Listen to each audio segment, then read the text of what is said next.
Hey guys, Nero here with what I'm gonna be playing as my Leaguestarter for 327, the Keepers League, which is gonna be Leap Slam of Groundbreaking Ignite Elementalist. Why Leap Slam?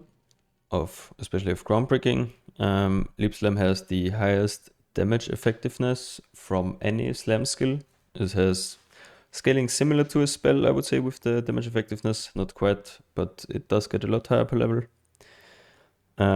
Second reason is that it can abuse Fist of War. Fist of War for Slam Ignites is basically a 100% more multiplier, since your ignites last way longer than each Fist of War charge, so this is always up.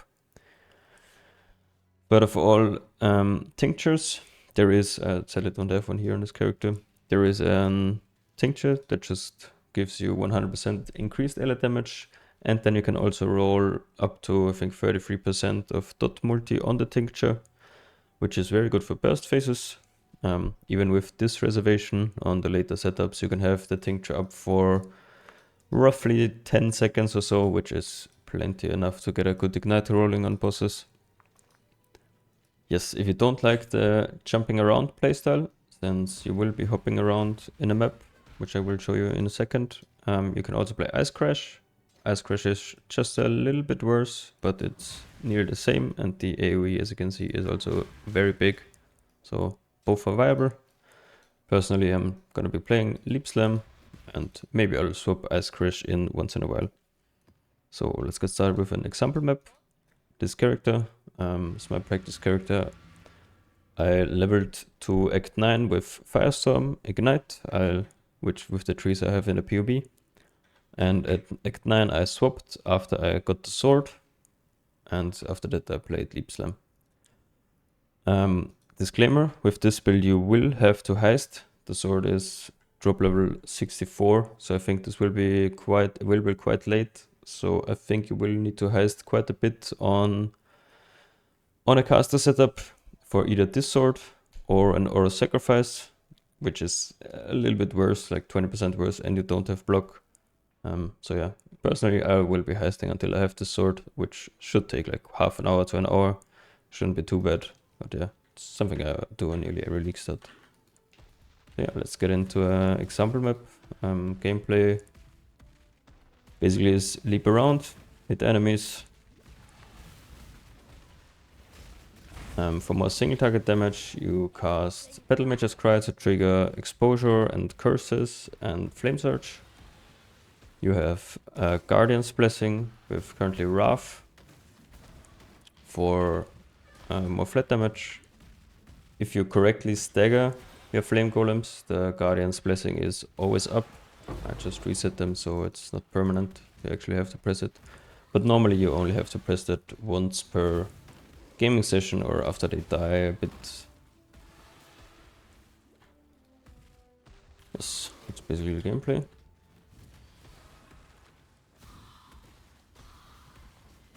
The boss.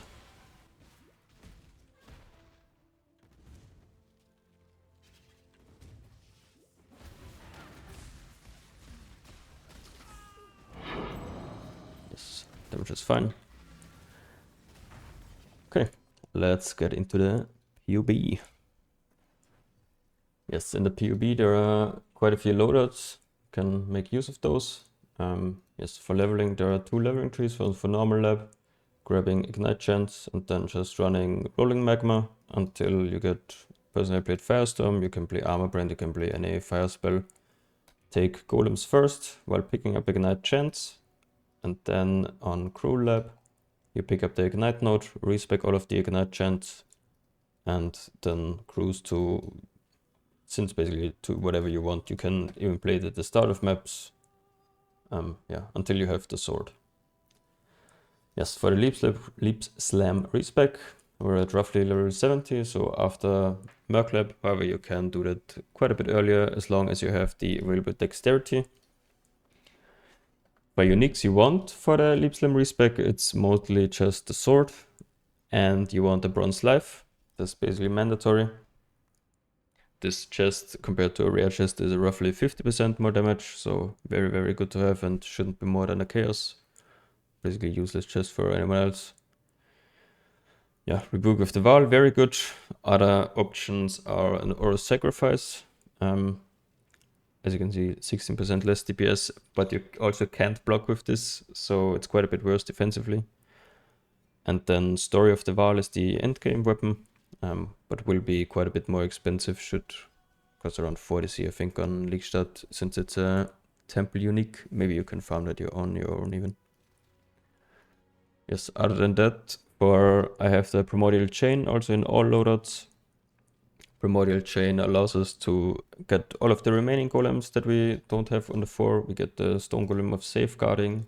We get the Guardian's Blessing with the Flame Golem of the Hordes, with either an Anger or a Wrath setup early game. Yes, we get the 5 normal golems. Yeah, just good golem stuff basically.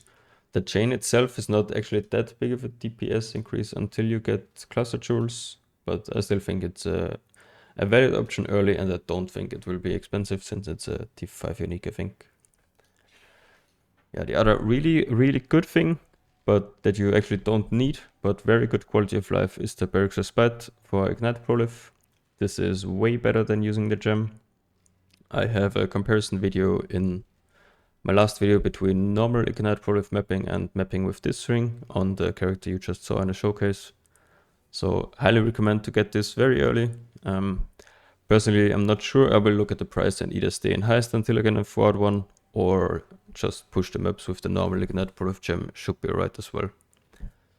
Parasha Clasp, very good, solid defensive option. There are some offensive unique belts you can also go. Prism Weave, I think, is like 15% DPS. Also fine, but yeah, this is a bit more defensive option. And fixes the dexterity that you need for the chest, which is a very high dex requirement. 145 on a witch start is pretty tough. That's why we're taking dex here, and dex here as well. Yes, and then the big thing as well, a tincture. This one is, I think, just alt spammed to... I hit that the thing is not working. Yeah, just alt spammed for dot multi. Shouldn't cost more than 1 or 2 chaos in alts to spam this. So very easy 25% DPS upgrade. Yeah, with this starter set, we're looking at like roughly 800k DPS with every debuff up. So this is roughly, I think, 300 to 400k mapping DPS, which is plenty fine until even mid yellow maps. And this is on level 17 gems. Right, level 17 gems. Yes, for auras, we're running Tempest Shield, Malevolence, and Purity of Elements. I'm a big Purity of Elements fan in the early game. Ailment Immunity fixes your res a bit, allows for more dexterity, especially early on the gear. Makes the gearing a bit easier. If you don't want to run it, you can run Anger or Wrath. I have the Anger activated here. So if you run Anger instead of Purity of Elements, it's another 12% DPS, which is not that big of a deal, so I would highly recommend just sticking with this. Yeah, other than that, most of the gems are just golem stuff, and then running Blood Rage and Frostblink, since we have the movement skill on the skill itself, even if it doesn't jump as far, but personally it felt fine just with Frostblink. For the links, there are quite a few options you can run depending on your body armor. Since the bronze life is full green, you most likely will only get 2 or 3 off colors. To really use the skill, you need at least 2 red. And if you have no other proliferation, you also need 1 blue. So 2 red, 1 blue, 1 green. You can force that with 100 chromes. If you're on a 4-link on the bronze life, you need to have it on the chest. Can be a bit tricky. Yeah, gonna have to see how expensive chromes are at the start. Maybe that's another like 5 to 10C investment into the chest. Other than that, if you can get already another chest, if you maybe start a bit later, Replica Covenant or a Covenant are a bit easier to color, since you already have the 1 blue guaranteed. So keep that in mind. Yes. For the tree itself, yeah, just pathing basically directly right side up to the fast ignite node and then all the way around, picking up dot multi EO at the start, and then yeah, one aura wheel fits exactly with the reservation. Then pick up the endurance charge here. This can be picked up later since you get endurance on kill from this wheel. And then picking up all of the block stuff here, and with let's say decent block shield, like 1 T3 or so block roll, and just life and attack speed crafted, you're looking at the tech block cap of 78, which is very, very nice for mapping start. Spells are not going to be killing you as often, so this will be later in the progression on day 1, but just the attack block early is incredibly good. I also go a bit defensive on the Ascendancy. Like we said earlier, we got Golem first and then Ignite second. On third lab, I'm gonna go Bastion of Elements, just for a bit more defensive setup, especially with block together allows the recovery time for Bastion of Elements to kick in, and make sure that this is basically always up.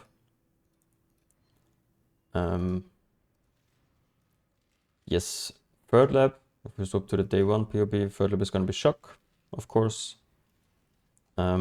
Yeah, Elementalist says actually the other 3 nodes are also very good, but yeah, I like the defensive of the Bastion of Element, especially with this block setup, which is not really big into max hits, since I'm running EB for mana costs. I don't have a hybrid pool, so I'm basically only basing on my 4k life and the block setup.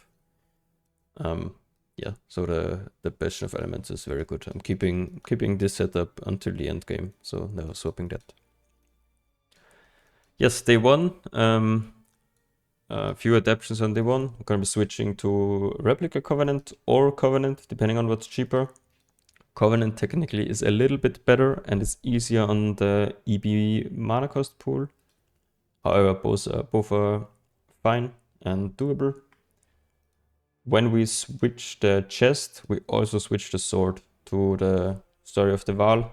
This will be a bit expensive on day 1, so just keep that in mind, but it's a sizable increase over the Story of the Val. We compare here, it's like 30% more damage. So yeah, very good upgrade here. Definitely want to make sure that you have the Barracks Respite mid day 1. So this is the first purchase. Yeah, then Anoint on the Amulet is going to be spell block to cap our spell block with just 1 wheel. See it, we're at 8077. Shield has basically stayed the same. Yes, rest has basically also stayed the same. For jewels, I just go 1 block jewel to cap the block. You can also go attack block if you're missing that. Just see what you need. And then a 2 mod damage like live fire dot multi or burning damage or something. Yes. Okay, let's progress a bit further. Like day 1.5, first cluster swap. We're looking at 1 mod clusters, like blue clusters with only primordial bond on them.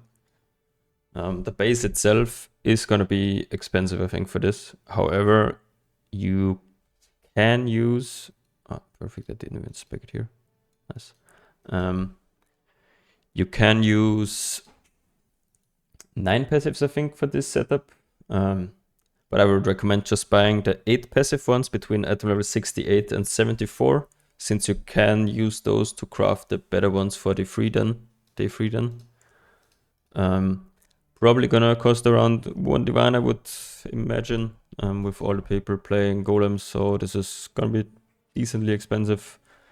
Just gonna have to bite the bullet by playing Elementalist. Can't really do much about that. But yeah, the clusters are very, very good, especially with running Spiritual Aid, all of this minion damage. And then, of course, the primordial bonds are like 15% per node. Day 1, 1.5, I'm only like day 2 planning on 2 clusters with this. And I'm also, for the clusters, I'm dropping the EO setup. Why would you ever drop EO? Because I hate the uptime, it's inconsistent. I don't need the dex node anymore here after swap the chest to a covenant, which drops the dex requirement quite a bit. dot multi gets a bit worse as well. And since we already have like 15% crit chance, if your ignite is from a crit, it automatically gets 50% dot multi, which makes EO actually quite a bit less effective. Like it's in here only 20% and not like 35, which would it normally be. So yeah, dropping EO is fine, has better consistency, and as you can see, this is 1.5 with complete trash tier clusters, and the gems are all level 20 except for a 21 ground slam, leap slam. On a 6 link, nothing special. Yes, and this is 11.3 million Guardian DPS. So yeah, plenty of damage. Yes, also pick up a phasing tool for day 2. Here, Firelight of Meaning, pretty efficient, I would say, if it's cheap. If it's not cheap, then just don't buy this. So if that's expensive, skip this. This is like 7% more damage than a rare tool and has less utility and gives you less life. Just if you feel like you need more damage and this is cheap, this is a good pickup. Other than that, just can skip that. Lethal Prides, yeah, day 2 should be some Lethal Prides available. We're only looking for one ignites you inflict damage 10% faster. Just one note of that, you have 4. Should be pretty easy to find something usable with the Timeless Finder.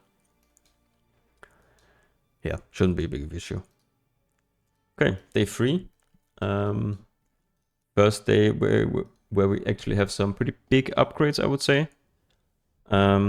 We are upgrading the clusters, switching to 2 mod clusters, Primordial Bond plus either Rotten Claws or Skeletal Atrophy or whatever it's called. Where the Primordial Bond is on the side, so you don't have to spec the node in the back, which allows you to get another cluster. So we're running triple Primordial Bond now. Very good. Rest of the tree stays basically the same.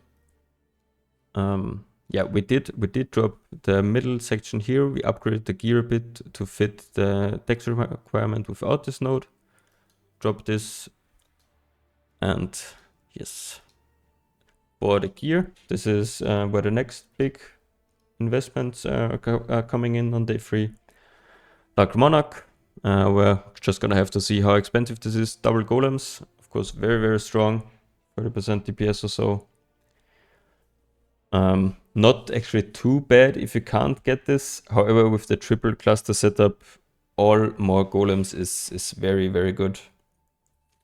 And we're gonna be swapping to hopefully a Corrupted Covenant on day 3, like a +2 AoE or something. Pick up a Corrupted one and then 6ing it on ourselves with Tainted Fusings. At least that's gonna be my plan. Also for the ring, pick up a Polaric Devastation for cover in Ash. This is also like 20% DPS upgrade, and you shouldn't need the resistances if you have some upgrades on the other pieces of gear. One thing I forgot to mention, I think, day 1 for the gloves, for the implicits, basically all don't matter. Since for Helm we're gonna be going for a Blizzard Crown, but for gloves you really want the fire exposure on hit, since this allows you to go the Elemental Mastery for 18% exposure right off the gate, and allows you to drop the Wave of Conviction from the Battle Mage's Cry setup, giving you a lot more consistent damage during maps. Yes. Yeah, we had day 3. Yeah, just a bit more implicits, either fire.multi or ignite prolif here on the gloves. Boots ignites faster and Chaos Golem buff effect. The shield, day 3, I plan to craft a recomp shield, which is just gonna be T like 3 plus normal block, T1 spell block, and T1 life, recomp 3 mod prefixes. And then prefix lock into Reforge Crit for crit reduction, and then just craft attack speed on that. It's gonna be basically my planned day 3 shield, and this is what I'm gonna be keeping until I get the Svalinn on the next step. Yes, also day 3 should also be some Cinder Swallows available, also maybe even on day 2. Cinder Swallow, just better Onslaught Flask, basically has a lot of good ignite mods. Enemies ignited by you have Malediction, is very good. It's a defensive and offensive buff, so this is incredibly strong. should be always up while mapping. Yeah, definitely good to get this one early. Yeah, upgrade the tincture with some effect, maybe even some quality if you can find one. Yeah, other than that, pretty normal stuff. The 5th flask, actually, this jade here, I don't know what to do with this one. So you can go anything you want. If you're missing some chaos res, maybe even go an amethyst. The jade is not really doing that much. Maybe go another unique, like a serious promise or so would maybe not even be too bad for some increased damage as well. Yeah. Tier 3, also watches are, yeah, ignite faster watches. A staple for ignite builds, can also run dot multi if you enjoy that more. Other than that, just a lot of free mod damage jewels, free mod phasing jewel. Technically, you could run primordial eminences. It's basically even on DPS, has some utility advantages. Maybe I'll run 1 or 2 to cap my chaos res. Will depend on the gear and on how expensive the eminences are. They were quite expensive last league, so I'm not really counting on them.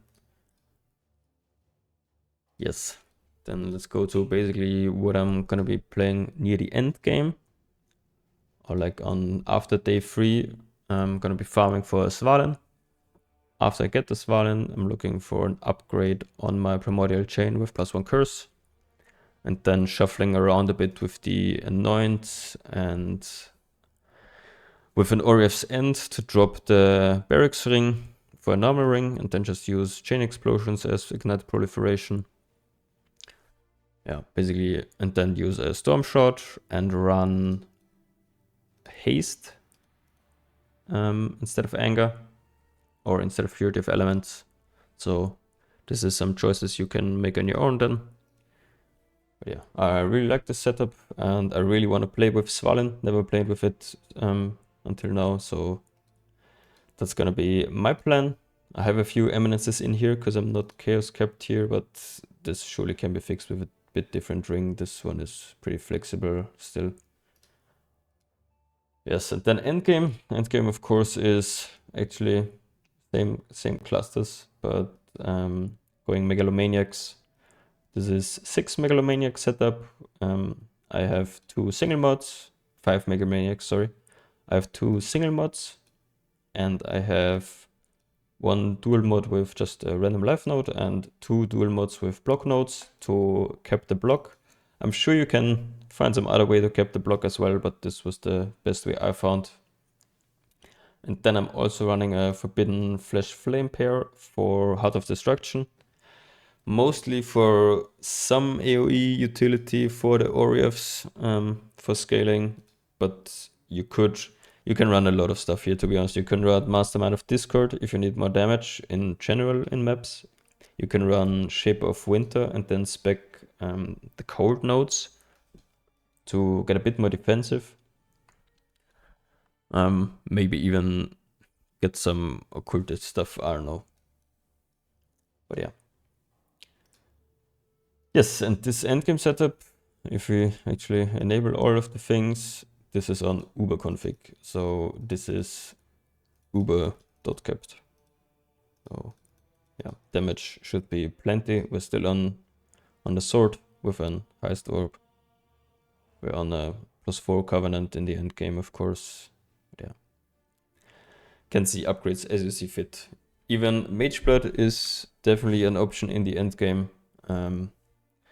I just didn't make a setup yet. Maybe even go 3 flask Mage Blood with the Cinder Swallow still active. I really like the rework of that. Yeah, but gonna have to see when we get there. This is like a, I don't know, week 2 PoB. So we'll see when we get there. I think, yeah, this should have been everything. I will link the PoB in the description down below, of course. If you have any questions about the yapping session, just let me know. If you plan on playing the build or if you find any improvements, I'm happy for everything, for all the input. Other than that, wish you all a great league start and see you in hopefully an update video. Bye guys.